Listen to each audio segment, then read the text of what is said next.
여러분 창세기 39장 말씀에 보면 요셉의 생애가 자세하게 이제 기록이 되어 있는데요. 참 인생의 쓴맛을 많이 본 인물이 요셉인 것 같아요. 형들에게 인신매매를 당해가지고 애굽의 종으로 팔려가 버렸습니다. 참 그 인생도 너무나 참 힘들고 어려운 인생이 돼버렸는데 그 보디발 장군의 아내가 가인 절세의 미인이었습니다. 그 유혹하는 걸 뿌리쳤더니 모함을 해가지고 감옥에 쳐넣어버렸죠. 참 인생이 많이 꼬여버렸습니다. 형들에게 인신매매를 당해서 애굽으로 팔려갔고 자기가 섬기던 그 장군의 아내에게 모함을 받아가지고 감옥에 갇혀서 쇠사슬에 묶여버렸고 언뜻 봤을 때는 요셉의 인생은 만사불통처럼 보입니다. 그잖아요. 여러분 자기 식구들한테 인신매매를 당했다는 게 어떤 상황입니까? 다른 사람도 아니고 형들이 자기를 돈 받고 팔아버린 거잖아요. 정말 어느 영화 속 한 장면처럼 와신상담 복수에 칼을 갈아도 부족하지 않은 판단에 전혀 요셉은요. 그런 마음은 일도 없고 모든 걸 다 하나님 맡기고 있습니다. 하나님이 하신 일로 받아들이니까 마음에 조금도 문제가 되지 않았어요. 형들이 한 일로 받아들이면 죽여버려요. 그 보디발 장군 아내 그 여인이 한 일로 받아들이면 내가 나가게만 해봐라. 너부터 죽일 거다. 사람이 한 일로 받아들이면 그 사람 어떻게 받아야 됩니다. 그 사람 앉혀놓고 대면에서 시시비비를 가려야 돼요. 왜 이렇게 말한 겁니까? 왜 이렇게 한 겁니까? 여러분 시시비비를 가릴 수 있어요? 생각해 보세요. 사람 간에 생긴 일의 시시비비를 여러분들이 정확히 가릴 수 있다고 생각하십니까? 여러분 사람마다 다 자기 입장이 있어요. 핑계 없는 무덤이 없다니까요. 아무리 시시비비를 가리려고 만나서 대면에서 대화를 해도 안 가려집니다. 그럼 누가 가리셔야 돼요? 하나님만이 그걸 아시고 하나님만이 가리시는 분입니다. 그럼 어찌해야 돼요? 기도 가운데 인내하며 기다리는 겁니다. 누가 해주시기를요? 하나님. 그러면 절대 마귀가 틈을 안 타요. 성령님이 차분하게 역사합니다. 고린도후서 13장 말씀에 구원받은 우리 가운데는 성령님의 교통하심이 있다라고 분명히 말씀해서 감정적으로 나서지 마라. 감정적으로 대하지 마라. 사람을 바라보고 사람과 싸우며 사람과 해결 보려고 하지 마라. 우리 구원받은 무리 가운데는 이 몸된 교회 안에는 성령님이 물처럼 흐르고 있으며 모든 시시비비를 다 교통 정리를 그분이 하신다. 너는 잠잠하니 인내하며 기도하라. 얼마나 놀라운 가르침을 줬습니까? 근데 마귀는요. 이 바보의 천치. 너 왜 당하고만 사냐? 너 왜 그러고만 사냐? 봐도. 너다만 봐도. 네가 항상 아만 안고 있으니까 너 쉽게 보고 함부로 대하는 거야. 한번 들이받아. 마귀는 계속 부리끼죠. 여러분 들이받아버리면 해결되던가요? 이제 2차 세계전쟁 벌어지는 겁니다. 자 이제 삐리끼리 뭐예요? 그 형제가 나한테 그렇게 했다고. 그 자매가 나한테 그렇게 했다고. 그 말에 동조하는 무리를 모으기 시작합니다. 이제 3차 대전 벌어지는 겁니다. 여러분 마귀가 교회를 나누는 수법이 그거예요. 딱 두 사람의 갈등이 생겼는데 이게 2차 대전, 3차 대전까지 가게 만드는 게 마귀라. 그래서 그걸 확 번져버리는 누룩이라고 표현한 겁니다. 여러분 성경 가운데 다윗이 많이 기록되어 있는데 다윗이 정말로 잘한 게 뭔지 아세요? 사람한테 가장 많은 시험과 사람한테 가장 많은 고난을 받은 자가 다윗입니다. 목숨을 바쳐 전쟁 가운데 피 흘리며 싸웠던 보호했던 왕으로 모셨던 사울이 자기를 죽이려고 10년을 쫓으며 버려버렸습니다. 첫 번째 부인 미갈이 다윗을 버려버리고 다른 남자와 결혼해 살아요. 자식 2명이나 아비의 뒤통수에다가 칼을 꽂고 반역을 했습니다.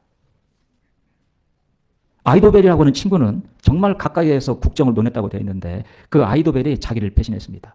그래서 10편, 50편, 55편 말씀 보면 나를 배신하고 배반한 사람이 생판 모르는 사람이었다라면 이렇게까지 내 마음이 괴롭지는 않을 거다. 근데 네가 아들아 압살롬아 네가 어찌 나에게 아이도벨 자네가 어찌 나에게 생판 모르는 사람이 등에다가 칼을 꽂고 배반했다라면 이렇게까지 마음이 힘들지 않을 텐데 어찌 네가 이것 때문에 너무 미치도록 괴로웠습니다. 뭐라고 복병한 줄 아세요? 하나님 정말 제가 새처럼 날개가 있다라면 사람이라고는 인간이라고는 꼴도 보기 싫습니다. 사람이 없는 곳으로 확 날아가서 혼자 있고 싶습니다. 사람 질립니다. 인간이 싫습니다. 정말 가까이 있는 사람들한테 다 배반당한 겁니다. 여러분 그런 인물도 없어요. 가장 힘든 고난이 사람한테 받는 고난 아닙니까? 근데 다윗의 마음은 모든 마음의 근심, 염려, 걱정 하나님께 맡겨버리라. 하나님은 네 마음의 요동함을 원하지 아니하시나니. 그렇구나. 나에게 이렇게 말을 하고 대하게 허락하신 분도 하나님이시구나.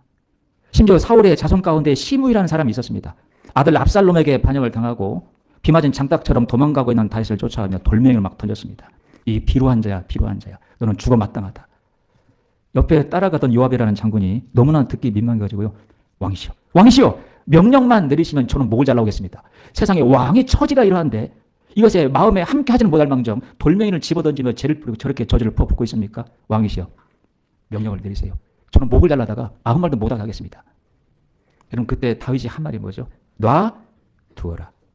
성경에 분명히 그리 기록되어 있습니다. 하나님께서 저에게 이렇게 하라고 하신 것이니 놔두어라. 다윗의 그 마음이 너무나 놀랍다는 거죠. 하나님께서 이렇게 하라고 허락하신 것이니 놔두어라. 하나님이 하신 일로 받아들이니까 문제가 안 되고 있습니다. 다윗이 정말로 잘한 것은 그겁니다. 하나님이 하신 일로 받아들이고 있다는 거죠.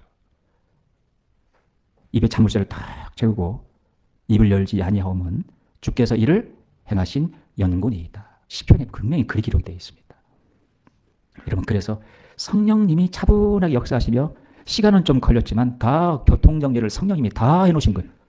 그러니까 쌍방간에 전혀 문제가 없는 겁니다. 만약 다윗이 전면적으로 나서봐요. 또 다른 문제가 또 생깁니다. 절대 사람이 나서서 해결해 보려고 하면 안 됩니다. 그건 하나님의 뜻이 아닙니다. 여러분, 다윗이 정말로 그것을 잘했어요. 근데 저는 성경을 묵상해 보며 다윗의 신앙 가운데 그게 왜 이렇게 잘 됐을까라고 생각해 보니까 이 다윗이 하나님의 말씀을 마음에 두기를 정말로 간절히 원했다는 겁니다. 저기 사무엘 하를 한번 찾아보시죠.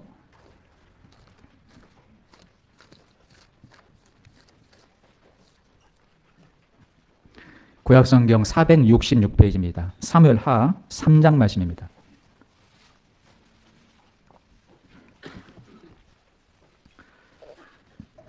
구약성경 466페이지 사무엘 하 3장입니다. 3장 1절 말씀입니다.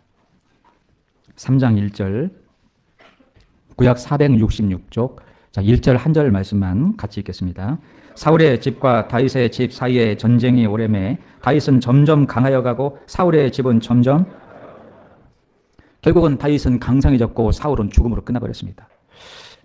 여러분, 똑같이 하나님에게 기름 부음을 받은 똑같은 왕이었는데 이 두 왕의 삶의 내용과 삶의 결말이 왜 이렇게 천지 차이로 확 달라지게 되었을까? 그 원인에 대해서 여러분들이 깊이 생각해 보시면 내 삶의 과정과 결말이 어떠할지를 알 수 있어요. 왜? 성경은 그 과정과 결말을 분명히 보여주고 있으니까요. 여러분, 사울은 점점 약해져 쇠해져 가고 다윗은 점점 강성해져 간 이유가 뭘까요? 여기 뒤에 5장을 보겠습니다. 5장 10절입니다. 5장 10절 같이 읽겠습니다. 만군의 하나님 여호와께서 함께 계시니 다윗이 점점 강성하여 답을 찾으셨습니까? 다윗이 점점 강성해져 간 이유가 뭡니까? 하나님께서 함께, 그게 형통의 비결이라고 말씀을 드렸잖아요. 하나님이 함께 계시느냐 함께 계시지 않느냐. 근데 여러분 생각해 보면 하나님은 항상 우리와 함께 계셔요, 안 계셔요? 항상 우리와 함께 계셔요. 근데 동행은 다른 개념입니다. 하나님이 저희를 구원하시고 영원히 떠나지 않는다, 영원히 책임지신다라고 말씀하셨습니다. 한순간도 여러분들 떠나지 않으셔요. 근데 동행한다는 개념은 달라요. 여러분, 동행한다는 것은 다윗도 하나님과 함께 하기를 간절히 원해야 된다는 거예요. 그럼 아모스 성경 3장 3절 말씀에 두 사람의 마음이 의합이 되지 않고서야 어찌 동행하리요. 하나님이 나와 함께 하시는 것은 분명 맞지만 나도 하나님과 함께 하기를 간절히 원해야 동행하는 거죠. 그럼 질문해 보죠. 여러분들은 하나님과 동행하고 계십니까?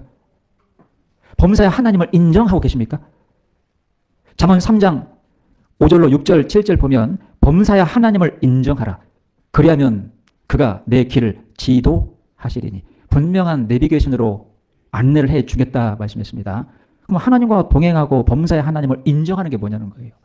하나님의 말씀의 뜻대로 예, 하나님은 그래 하겠습니다. 그게 동행하는 거고 그게 하나님을 인정하는 겁니다.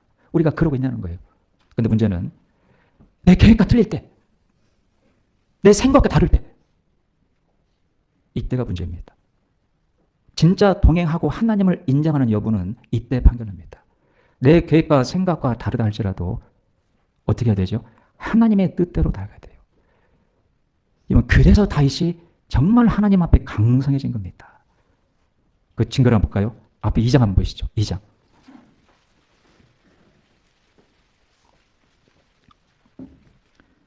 2장 1절입니다. 2장 1절도 같이 읽죠. 그 후에 다윗이 여호와께 물어 가로되 내가 유다 한 성으로 올라가리이까? 여호와께서 가라사대 올라가라. 다윗이 가로되 어디로 가리이까? 가라사대 헤브론으로. 앞에 1장 말씀의 내용 보면 왕으로 섬겼던 사울이 이 다윗을 오해하고 10년 동안이나 죽이려고 쫓아다녔습니다. 전문 궁수들을 데리고. 그것도 신기한 게요. 사울을 호위하고 있는 호위병들은 전문 궁수들입니다. 맘만 먹으면 다윗 쏴서 마치는 것은 식은 죽 먹기였어요. 근데 10년 동안 이 다윗이 화살촉에 전혀 맞지 않았다? 누가 도와준 거죠? 그걸 사울이 알았어야 돼요. 자기 생각과 방법과 능력대로. 사무엘상 14장 말씀 보면 사울은 군사를 뽑을 때에도 선발 기준이 뭐였냐면 하나님에게 연결되어 있는 것이 기준이 아니었어요. 야, 너 활 잘 쏴. 쏴봐. 굿샷. 너 이 정도로 활 쏘면 내 호위병해. 야, 너 창 잘 던져봐. 샥. 굿샷. 너 이 정도면 내 호위병해. 사울이 병사를 선별하는 기준은 하나님과 연결되어 있는 것이 기준이 아니었다니까요. 활 잘 쏴. 창 잘 던져. 그러니까 말하자면 자기를 높여주고 세워줄 수 있는 사람들만 골랐어요. 여러분, 그런 병력을 데리고 다윗을 10년 동안 쫓았습니다. 근데 다윗이 한 번도 붙잡힌 적이 없죠. 화살을 맞아본 적도 창을 맞아본 적이 없죠. 이건 하나님의 기적적인 보호하심이 있다는 걸 사울도 알았어야 돼요. 근데 끝까지 쫓아다니잖아요. 그러면 다윗 입장에서 수십 명의 병력을 데리고 자기를 죽이려고 쫓는 이 사울이 얼마나 마음에 정말 이 큰 골칫거리, 근심거리이지 않았을까요? 여러분, 죄송한 표지만 어떤 사람 여러분을 죽이려고 10년 동안 쫓아잖아요. 마음이 어떨 것 같습니까? 일상생활 제대로 해요? 근데요, 그 사울이 전쟁하다가 죽은 겁니다. 그게 앞에 1장 내용에 나와요. 나 같으면 저놈 잘 죽었다, 꼴 좋다 그랬을 것 같습니다. 알터니가 빠진 것처럼 시원하고 개운했을 텐데 앞에 1장 말씀 보면 슬픔의 노래를 불러요. 다윗이 오 하나님, 하나님께 기름 부음을 받은 사울이 죽었나이다. 활의 노래라고 하는 슬픔의 노래가 앞에 1장에 나옵니다. 자, 이 다윗의 내면을 보면 끝까지 인간적인 감정이나 인간적인 느낌을 앞세우지 않고 하나님께서 이 사울에게 기름을 부었으면 사울에게도 하나님의 뜻이 있었을 텐데 이 뜻이 이루어지지 않은 것에 대해서 너무나 안타까워하는 겁니다. 항상 하나님 중심이에요. 그 순간 다윗은 이제 사울이 죽었습니다. 이미 자기는 15년 전에 사울 다음으로 너에게 기름을 부었고 네가 왕이 될 거다라고 간택을 했어요. 그럼 이제 사울이 죽었으면 얼마든지 예루살렘으로 진격해 가서 자기가 왕자에 앉아도 아무런 문제가 안 되잖아요. 근데 왜 하나님께 묻고 있냐는 거죠. 그냥 예루살렘으로 가서 바로 왕이 되어도 아무런 문제가 안 되는 상태인데 왜 돌다리도 두드려 보고 걷는다는 심정으로 왜 묻고 있죠? 혹시 내 계획이 앞설까 봐, 혹시 내가 앞서게 될까 봐, 하나님 혹시 내가 아직 모르는 하나님의 뜻이 있으면 알려주세요. 이런 마음으로 묻고 있다는 거죠. 네, 솔직히 이 다윗 마음 가운데 기대도 있었을까요, 없었을까요? 기대. 다윗아, 너 10년 동안 잘 참았다. 내가 많은 사람을 구원하고 함께 일해봤지만 다윗 너처럼 10년 동안 견딘 사람은 없지. 그래, 다윗아, 얼른 예루살렘으로 가서 왕으로 통치하거라. 이런 대답을 기대하지 않았을까요? 공감이 안 되세요? 저는 그렇게 기대가 됐을 것 같은데 10년을 고생했잖아요. 잘 참았다라고 본인을 칭찬했을 거 아니에요. 다윗, 너 잘 참았다. 근데 문제는 하나님의 대답은 정반대했다는 겁니다. 다윗, 지금은 아니다. 저기 헤브론 지역으로 가서 대기해.